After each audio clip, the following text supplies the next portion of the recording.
Just days after he announced his candidacy in his country's upcoming presidential elections, Egypt's military has arrested former Egyptian Armed Forces Chief of Staff Sami Anan.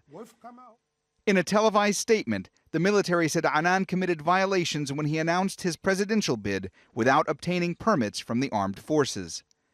He's also accused of committing forgery to be included in the voter database. There are two explanations for this. One is that he actually miscalculated the level of support that he has within the military institution and within the security, so within the hard power institutions. The second one is he actually did not miscalculate this, and he expected this step, and this is not the end of the story. We will probably see something, a counter reaction on his part or on the part of his loyalists. So it's still too early to tell. Anan announced his intention to run hours after current President Abdel Fattah el-Sisi declared his plan to seek a second term. Even before Sisi made his candidacy official, it wasn't just widely assumed that Sisi would prevail in the March elections. It was also widely expected that real opposition to Sisi was likely to be thin on the ground. Potential candidates have either already withdrawn or seen their candidacy blocked. Some have blamed an atmosphere of fear. Two other presidential hopefuls were forced to quit the race earlier this month. One of them, Mohammed the nephew of former leader Anwar Sadat, said last week he wanted to protect his campaign workers from intimidation or arrest. Another, former Prime Minister and Air Force General Ahmed Shafiq, had also announced his interest in running.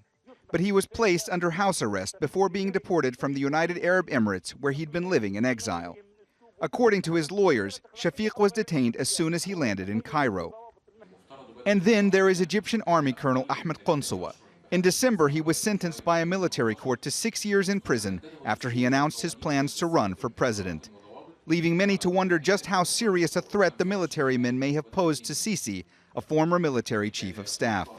Sami Anan is somebody he's a serious contender. He was the former chief of staff, the deputy head of the Supreme Council of the Armed Forces, the ruling body after Mubarak, and he is much senior in terms of the military command than Sisi. So he's somebody who is very well connected with the Americans, very well connected regionally. So he's not someone who is a lightweight of any way. During Sisi's rule, which has been marked by a crackdown on freedom of expression, human rights groups have been placed under severe restrictions, and many critics in the media have been silenced.